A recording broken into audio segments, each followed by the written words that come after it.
Facebook.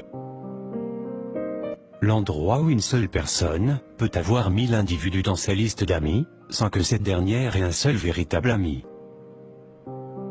Le lieu où tout individu ayant un compte peut te formuler une demande d'amitié, y compris ton pire ennemi, non pas pour une réconciliation, mais afin d'espionner ta vie. Facebook. Le seul lieu où des meilleurs amis peuvent se transformer en pire ennemis, tout simplement parce que l'un aurait oublié de souhaiter joyeux anniversaire à l'autre, ou parce que l'un aurait négligé les publications sur le mur de profil de l'autre. L'endroit où la franchise est devenue esclave, et l'hypocrisie maître absolue.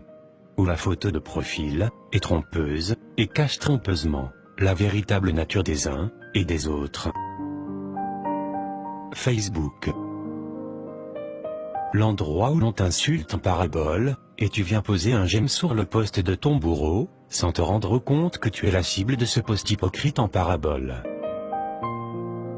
Facebook. Le lieu où certaines personnes imprudentes exposent leur vie privée, en public.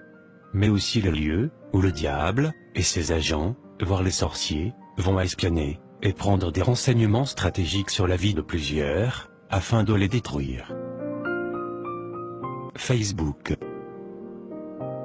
L'endroit où c'est le monde qui évangélise l'Église, et non l'Église qui évangélise le monde. Le lieu où l'on insulte son prochain, pour des j'aime, et des partages, sans avoir la crainte de Dieu. Et cela malgré que les Saintes Écritures, en son livre de Matthieu, chapitre 5, verset 22, nous l'interdit. Facebook. Le lieu où le chrétien insulte son prochain, croyant naïvement que c'est son clavier qui en payera le prix au jour du jugement dernier, et non lui. Et cela malgré que nous soyons tous avertis par notre Seigneur Jésus-Christ. En Matthieu chapitre 12, verset 36, en ces termes, et je cite, « Je vous le dis, au jour du jugement, les hommes rendront compte de toute parole vaine qu'ils auront proférée. » Facebook. Réseaux sociaux qui privilégient tes amis virtuels, au détriment de ceux qui sont pourtant proches de toi, et que tu négliges, à l'occurrence, ton époux, ton épouse, tes enfants, et les membres de ta famille. Facebook. Qui éloigne beaucoup d'enfants de Dieu, de leur vie de prière, et de jeûne, et de la lecture et de la méditation, de la sainte parole de Dieu. Facebook. Qui éloigne beaucoup de chrétiens, de l'Éternel leur Dieu créateur, et rapproche malheureusement ainsi, beaucoup d'âmes, des flammes horribles de l'enfer. Facebook. Lieu où la vertu morale et l'intégrité disparaissent, à cause des j'aime et des partages.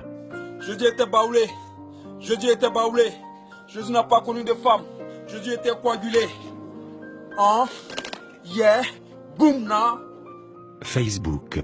Ou site de rencontres amoureuses. Facebook. Ou plateforme de l'impudicité. Facebook qui divise des mariages, et crée des divorces. Lieu de rencontre des ex, lieu de débauche sexuelle, et d'adultère. L'endroit où le mur de profil public parle hypocritement du Seigneur Jésus-Christ. Tandis que les inbox privés font l'œuvre du diable.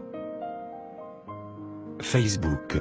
Dont le mot de passe est plus gardé secret que le code de guichet automatique de la carte bleue.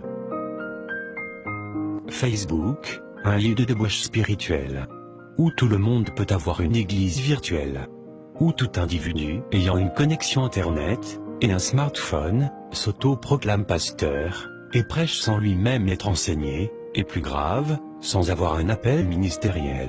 Vos mères cons encore. Venez tomber sur moi. Ça en passe chez vous. Facebook. Le lieu où tous parlent de Dieu, mais très peu parlent de la part de Dieu.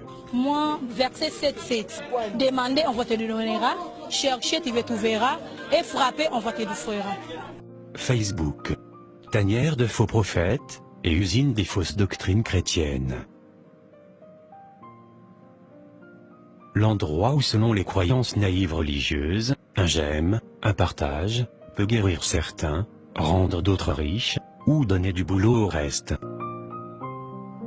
Le lieu où le fait d'être parmi les 50 personnes qui partagent le direct d'un soi-disant homme de Dieu peut déclencher un soi-disant miracle dans la vie de ceux qui ont partagé.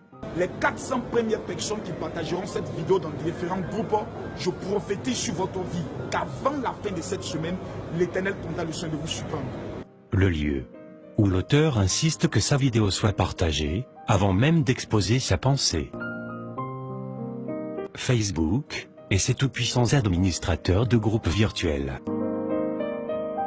Le lieu où des administrateurs de groupes, dits religieux, peuvent menacer un homme de Dieu à cause de sa sainte doctrine, au risque de le bloquer, si ce dernier refuse de se laisser influencer.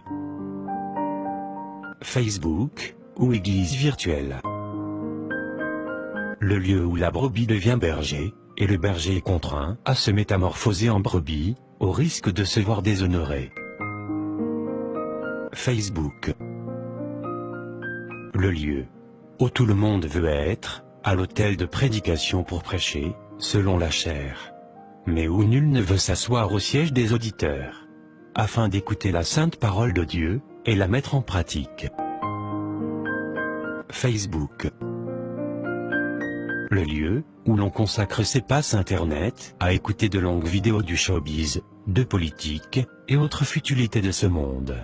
Mais aussi le lieu où l'on devient subitement avare sur sa connexion internet, et son temps, lorsqu'il s'agit d'écouter la sainte parole de Dieu, celle-là même qui est source de vie, et de salut éternel au paradis.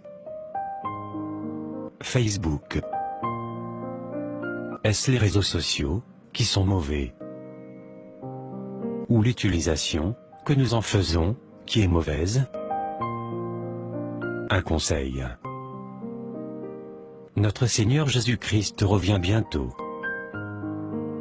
Alors, si ton compte Facebook est une occasion de chute pour toi et ta vie chrétienne, éloigne-toi de Facebook avant que le paradis s'éloigne de ton âme. Amen.